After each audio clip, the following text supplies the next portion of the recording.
Superstar Shakib Khan অভিনীত রাজকুমার সিনেমাটি মুক্তির আগে অল টাইম সিনেমার ইতিহাসে সর্বোচ্চ রেকর্ড হয়ে গেল শাকিব খান অভিনীত রাজকুমার সিনেমাটি। ভিউয়ার্স, বিস্তারিত বিষয়ে জানতে হলে অবশ্যই ভিডিওতে একটি লাইক দিয়ে সম্পূর্ণ দেখতে হবে। সম্প্রতি শাকিব খানের রাজকুমার 10 লাখ টাকা দিয়ে টেবিলে বুকিং দিয়েছেন কিশোরগঞ্জের রাজ সিনেমা হল। এর আগে বাংলাদেশের সিনেমার ইতিহাসে আর কোন সিনেমা নাই যে এত টাকা দিয়ে বুকিং দিয়েছেন হল মালিকরা।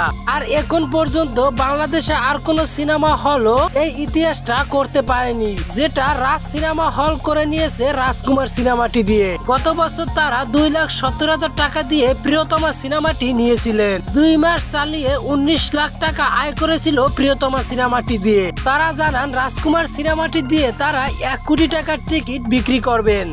এই বিষয়টি চ্যানেল আইকে জানিয়েছেন রাজকুমার সিনেমার পরিচালক হিমেল আশরাফ। ভিউয়ার্স, রেকর্ডের পর রেকর্ড করবেন সুপারস্টার শাকিব খান রাজকুমার সিনেমাটি দিয়ে।